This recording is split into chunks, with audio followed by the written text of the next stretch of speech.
Good evening, Frau Flahertu. Welcome to tonight's bulletin of BCN News. Leading our news tonight, Premier Tagilangi told BCN News this afternoon about his telephone meeting with New Zealand's Prime Minister Jacinda Ardern last week and what it was that they discussed. Yes, it was a good discussion. It was my request to congratulate her on her success of the elections, of course. Wish her all the best, and of course the Labour parties, we all know they did very well in the elections, but I also took time also while I had online to discuss a few little things, especially the quarantine-free travel, and also our situation financially, the impacts of the COVID-19, and of course also with the airline. We managed to have a little conversations about those three important things to us right now. In a press statement last week, Premier Tagilangi confirmed that the governments of Niue and New Zealand have commenced talks on quarantine-free travel. At the moment, it's not going to be a straightforward process that can be happened this year, but we're looking at February, March, and hopefully it starts in, if it's earlier than that, it might be in January, but most likely it'll be February. However, over the weekend, after receiving the news, some locals and families abroad expressed concerns on social media. Premier Tagilangi says that it is understandable that there will be concerns and a certain level of apprehension, but his office is open to anyone with concerns about the quarantine-free travel. Let me say that that's the first priority of both government, that is. It's the safety and keeping of that virus out of here. And the New Zealand Prime Minister has stated that as well. So we have our own discussions and our own what we wanted to protect on both sides. They are more happy with us, they're waiting for us, but they also at the same time saying that they want to make sure that we have everything in place just in case the virus might get here, like contact tracing and all that, if we have all that in place.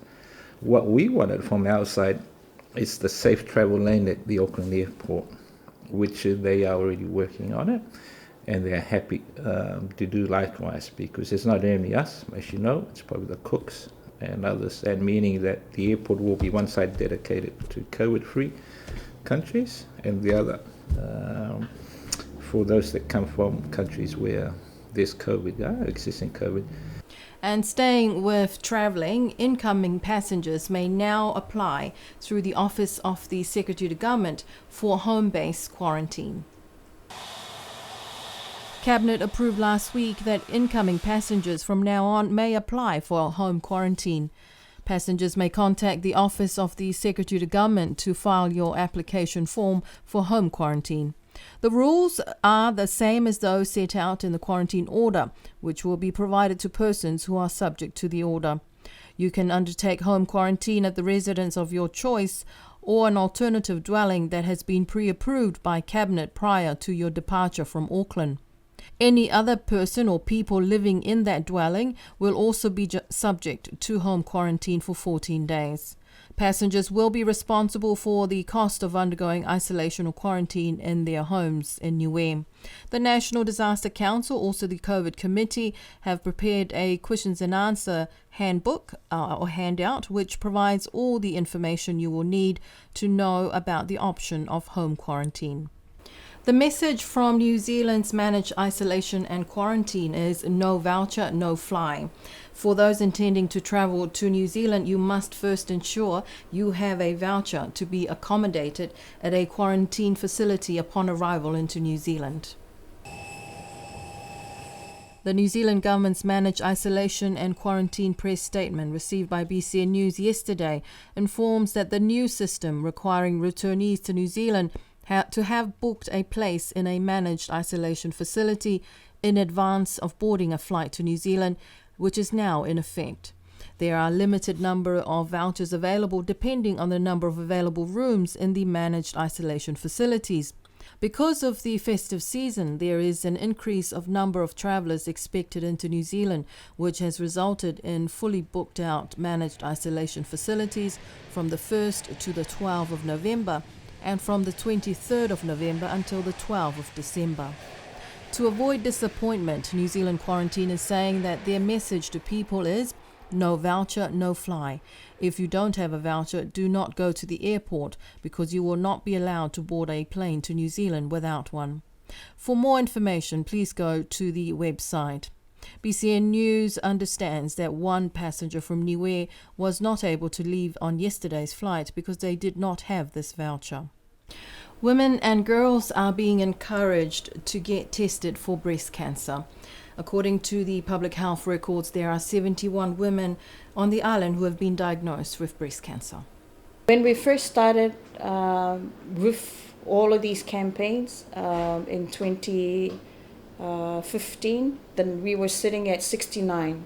Now at 2020, we have increased slightly to 71 females who have been affected by breast cancer. So it's mainly those above the age of 14 years. So the data have shown that thus far the leading cause of death for females insofar as cancer is concerned is breast cancer, followed by cancer of the uterus. Ms. Mokoia says that the medical professional's advice is always to encourage women to get their breast testing done. In Niue, testing can be done for girls as young as 14 years old. We'd just like to encourage all the women to be much more proactive when it comes to recognizing the signs and symptoms for the disease. We were fortunate by the fact that we have had that opportunity last month to present some of those information during the Alofi South Pinktober Zumba program. I would like to thank Ola and her team for putting that together and giving us that opportunity to do so. And we'd also like to continue to encourage our women to come forward and getting yourself screened, and also be vigilant and know what the signs and symptoms are to protect yourself, because early detection is always very, very important to us. Even with all the events-packed Constitution activities in October, the Health Department and the families and friends of victims of cancer are still out there promoting the cause. Last week, the Department of Health, working in collaboration with Taonga Niue, were able to host a Walk for Life program with the theme Making Strides Against Breast Cancer. So the aim of having the program was to encourage more of our family members on the island to come forward and get their screening test done, especially our women folk, as well as the young girls over the age of 14 years. Yes, so please ladies, go and get yourself tested for breast cancer. The Pacific is now experiencing a La Nina, which is expected to last from October this year until April of next year. We spoke to the director of the Niue Met Office, Mrs. Rosie Misiapo, to explain to us what La Nina is and what we can expect in the next few months. So it really refers to the ocean temperatures.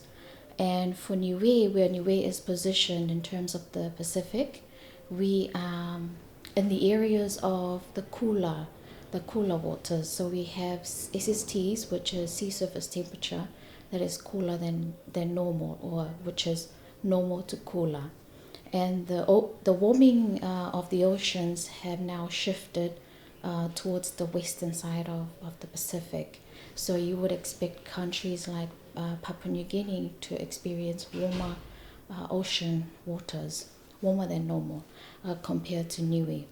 So for Niue's case, we during La Nina, we would expect to experience wetter than normal conditions, which means we would have above normal rainfall. So there will be rain like how we have in the normal wet season from November to April. However, that amount of rain will be much more than normal.